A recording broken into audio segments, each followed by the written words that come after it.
Hello dear friends, good morning all of you. आपके अपने channel education पाठशाला में स्वागत है। आज हम क्लास 12th के विषय फिजिक्स के बारे में आज का टॉपिक गॉस की प्रमेय, जिसमें हम देखेंगे गॉस की प्रमेय किस प्रकार की उत्पत्ति और उसके डेरिवेशन के बारे में, जिसमें दिया है इस प्रमेय के अनुसार किसी बंद पृष्ठ ए से गुजरने वाला वैद्युत फ्लक्स फाई ई उस पृष्ठ द्वारा परिबद्ध, यानी परिबद्ध का अर्थ है घिरा हुआ, कुल आवेश Q का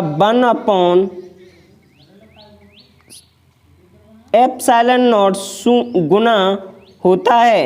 इसे हम शून्य भी पढ़ सकते हैं। अतः वैद्युत फ्लक्स फाई ई बराबर Q 1/एप्सिलॉन नॉट बराबर Q/एप्सिलॉन नॉट के रूप में लिखा जाता है। अब हम बंद पृष्ठ ए के लिए वैद्युत फ्लक्स देखेंगे। फाई ई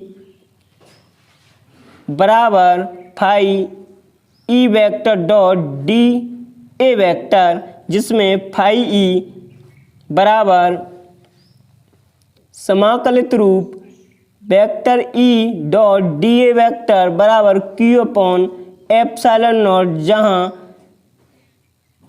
एप्सिलॉन नॉट निर्वात अथवा बाई की वैद्युतशीलता है। अब हम देखते हैं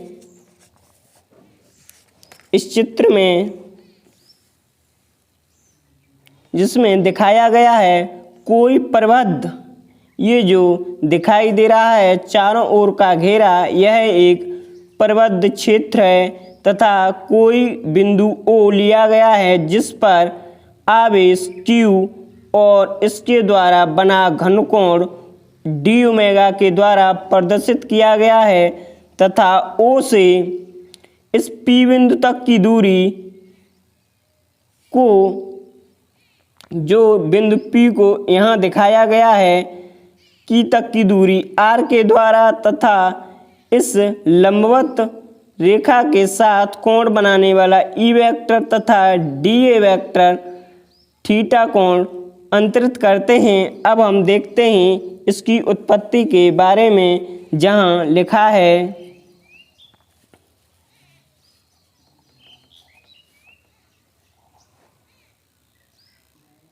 उपपत्ति। माना कोई बिंदु आवेश प्लस Q, जो चित्र में दिखाया गया था, किसी बंद पृष्ठ के भीतर जहां दिखाया गया है किसी बिंदु O पर है। माना पृष्ठ A पर कोई बिंदु P है, जो पृष्ठ A पर P के द्वारा दर्शाया गया है। जो बिंदु P है जिसकी बिंदु O से दूरी R है, जो दूरी R के द्वारा दर्शाई गई है, जो R यह स्थित है। माना पृष्ठ A पर बिंदु P के चारों ओर, P के जो बिंदु P है इसके चारों ओर एक अल्पांश क्षेत्रफल dA, उसके संगत क्षेत्रफल वेक्टर dA, जिसकी दिशा बिंदु P पर अल्पांश क्षेत्रफल dA के बाहर की ओर खींचे गए अभिलंब के अनुदिश है। माना बिंदु O पर रखे बिंदु आवेश प्लस Q के कारण बिंदु P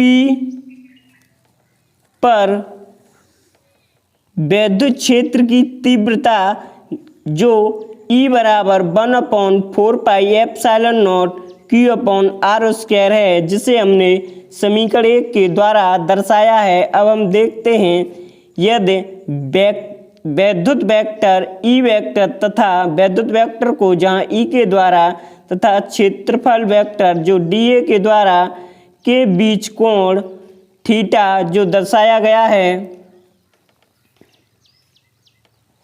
जो यहाँ थीटा के द्वारा दर्शाया गया है, यह कोण इन दोनों के बीच का कोण है।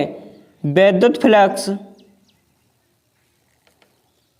डी फाई ई बराबर ई वेक्टर डॉट डी वेक्टर बराबर E D A cos theta, इनके बीच बना कोण यह कोस थीटा के आधार पर प्रदर्शित किया गया है। अब हम देखते हैं समीकरण 1 का ई का मान रखने पर, तो यह समीकरण डी फाई ई बराबर Q upon 4 pi epsilon naught R square D A dot cos theta के रूप में प्रदर्शित किया गया है। अब हम आगे देखते हैं डी फाई बराबर Q upon 4 pi epsilon naught R square D A cos theta, जिसे हमें समीकरण 2 के द्वारा दर्शाया है। अब हम देखते हैं डी ए कोस थीटा बराबर अपॉन आर स्क्वायर, जिसे हम डी ओमेगा, जिसे घन कोण के रूप में इस चित्र में दर्शाया गया है, जो निम्न प्रकार है, जो डी ओमेगा के द्वारा प्रदर्शित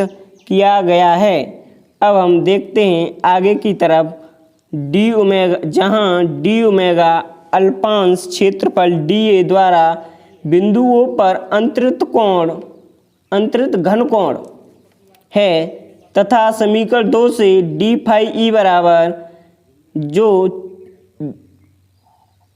Q upon 4 pi epsilon naught d omega द्वारा प्रदर्शित किया गया है।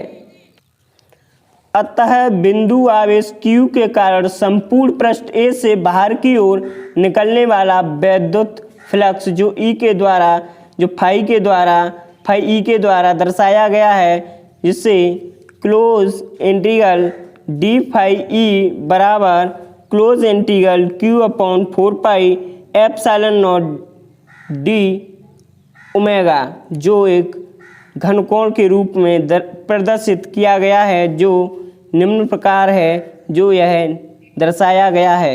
अब हम देखते हैं आगे फाई ई बराबर Q upon 4 pi epsilon not close integral D omega, परंतु क्लोज इंटीग्रल डी ओमेगा जो संपूर्ण